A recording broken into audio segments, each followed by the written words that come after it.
Assalamualaikum warahmatullahi wabarakatuh. Berjumpa kembali sobat sekalian.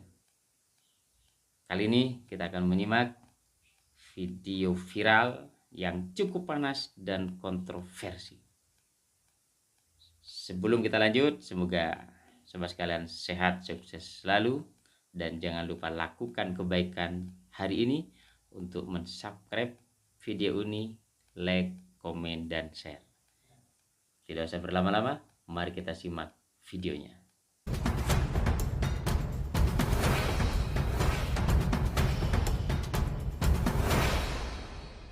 Dan kan kemudian kita diperkuat lagi selain dokter Rahma dan Ihda, dokter Nur Rahman, dokter forensik juga yang mana ditemukan sperma. Kemudian juga kita juga melihat bahwa celana dalamnya Vina itu tidak terpakai, pada tempatnya, karena mereka ingin membuat seolah-olah ini terjadi kecelakaan. Ini memang licik sekali ya. Kan orang bilang, ngapain sih? Kalau dia bunuh ngapain capek-capek dipindahkan? Justru dia ingin membuat suatu kesan ini terjadi kecelakaan dan terbukti terjadi kelalaian, dinyatakan kecelakaan pada awalnya karena itulah dipasang helm padahal kepalanya udah hancur, helmnya tidak karena dipakai begitu, terus handphone ada di sini juga handphonenya tidak hancur dan handphone pun digunakan oleh terpidana untuk membuat alibi seolah-olah Vina masih hidup. Tahu nggak kakinya ini hancur. Jadi yang selain dari dokter itu pemandi jenazah Ibu Ois dan kami sudah amankan juga. Dan dia benar-benar berkeyakinan itu dibunuh karena di sini ada trauma benda tajam. Ya, ada 2 garis di sini dan dijahit. Kemudian di punggung ini ada tulisan V. Ini yang bicara dokter forensik loh. Terus kemudian di belakang, paha belakang itu 19 cm dan dijahit oleh oleh polisi lagi. Dijahit oleh dokter 12 simpul jahitan. Jadi kalau itu kecelakaan nggak mungkin ada jahitan-jahitan begitu. Betul. Selalu menyatakan hasil visum itu kerusakannya parah. Sebetulnya di hasil visum itu semua luka lecet. Jadi saya juga bingung kalau ada beberapa tokoh yang menyatakan parahnya luar biasa dan sebagainya. Bu Titin, maaf, yang Anda sampaikan tadi ini, yang Anda sampaikan Bu Titin ini merupakan yang Anda baca dari hasil visum atau dari mana? Sebenarnya kalau di dalam berkas itu kan logikanya begini loh, kalau memang dia mengalami penganiayaan tentu saja kelopak matanya orang dipukulin belum tentu pasti merah. Nah itu kan di hasil visum awal tuh tergambar semua, bola mata jernih dan sebagainya. Jadi saya tuh sering kali mendengar ke yang nggak ngerti, saya nggak ngerti sebenarnya hasil visum yang mana sih yang dibaca. Termasuk dulu pernah di anggota Polri aktif yang menyatakan begitu sadis. Sebetulnya sadisnya seperti apa? Karena mohon maaf saya juga punya fotonya. Foto ketika korban itu sudah di rumah sakit. Jadi tidak ada kerusakan yang luar biasa. Orang foto Vina itu perdarahannya cuma di hidung kok. Dan itu betul-betul bisa terkonfirmasi itu asli gitu. Jadi kadang-kadang bicara hasil visum tapi penggambaran visumnya tuh nggak tahu hasil visum makanya saya malas berdebat masalah ini karena sebenarnya hasil visum yang mana sih, karena semua yang menyatakan hasil begitu sadis itu yang mana yang dibaca gitu. Sementara hasil visum dari berkas pengadilan yang saya miliki itu tidak seperti yang digambarkan gitu. Dan itu hasil visum itu keluar dari berkas-berkas yang kita mintakan ke pengadilan pada saat saya bersidang di 2016. Tidak mungkin ada 2 hasil visum yang berbeda kan, Bu Titin? Kalau saya terima berkas itu dari pengadilan, Ya. yang saya simpan dari 2016. Makanya hasil visum mana yang oleh digambarkan oleh apakah itu misalnya kuasa hukumnya ini, hasil visum mana yang dibacakan gitu. Kadang-kadang saya juga bingung hasil visum apa yang dibacakan, yang katanya sadis, lukanya parah, ngeri, hasil visum mana yang dibacakan. Makanya agak bingung saya kalau ngomong soal hasil visum. Oke. Ya, mungkin Silakan, Pak. Saya tambahkan, Pak Doni, memang saya juga membaca dari hasil visum yang hasil keputusan terakhir dari Mahkamah Agung. Hanya ada satu visum, makanya itu harus dianalisis. Tidak bisa, kalau menurut saya, karena kita bukan ahli kedokteran, Ya. kita ini sedang mencari kebenaran. Tidak bisa, ini menurut saya, kita sedang mencari kebenaran, mencari alat bukti.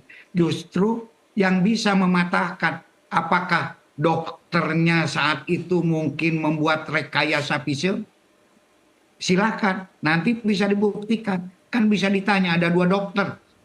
Dokter pemeriksaan visum luar dan dokter pemeriksaan visum dalam. Apakah dokter ini mengada-ngada bahwa ada patah tulang, ada retak di otak, di kepala depan, di kepala belakang. Ini kan masih ada, dokternya masih hidup, bisa ditanyakan.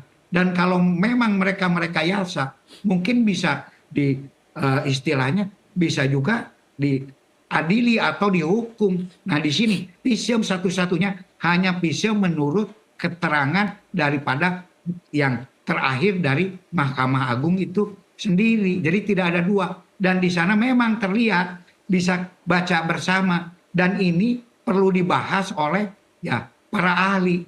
Saya sendiri tidak bisa.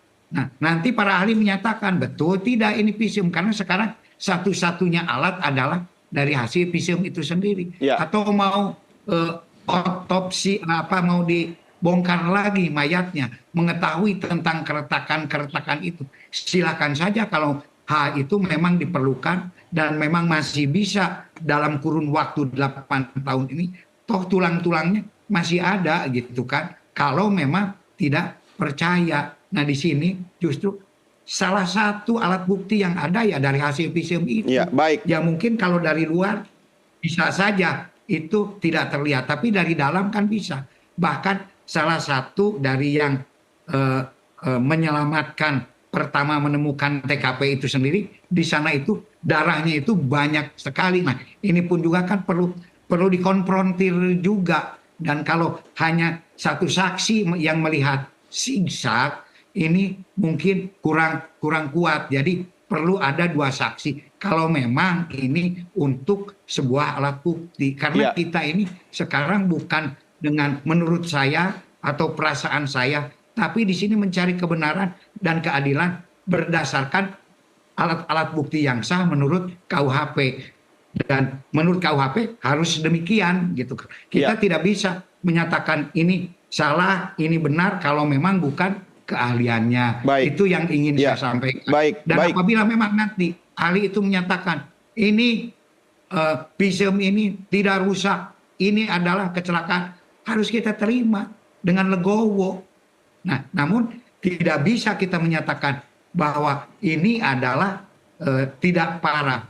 Kita tidak bisa menyimpulkan untuk saat ini sebelum ahlinya sendiri yang menyatakan second opinion untuk membahas, menganalisis visum itu sendiri. Baik, itu Pak Anton. Yang masih menyoroti masalah apakah ini kecelakaan atau pembunuhan. Memang kita akui bahwa awalnya itu adalah diklaim bahwa ini adalah kecelakaan. Namunnya apa? Setelah visum keluar, ini menjadi satu temuan yang baru.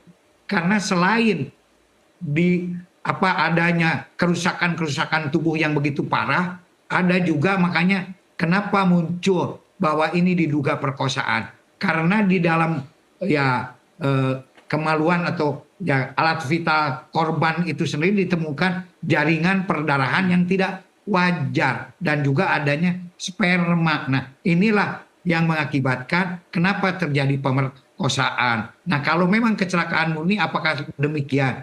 Makanya di sini perlu ada second opinion daripada ahli untuk membahas visum itu sendiri. Karena sekarang karena waktunya sudah sangat lama, ya sudah 8 tahun gitu kan.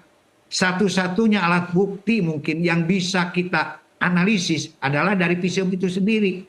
Mari kita analisis visum ini berdasarkan para ahli dokter kehakiman, apakah dengan terjadinya visum yang demikian itu mungkin tidak ini sebuah kecelakaan. Kalau memang nanti para ahli mengatakan bahwa itu kecelakaan, ya sudah. Makanya di sini pun juga karena visum itu adalah bisa juga selain alat bukti surat juga dikuatkan oleh keterangan ahli. Makanya di sini pun juga yang bisa yaitu untuk mengimbanginya harus juga keterangan ahli. Tidak mungkin kurang kuat kalau hanya keterangan-keterangan menurut saya saya kira itu mungkin kurang kuat, tapi akan lebih kuat lagi kalau memang ada second opinion dari ahli visum apakah memang tersebut kecelakaan atau pembunuhan.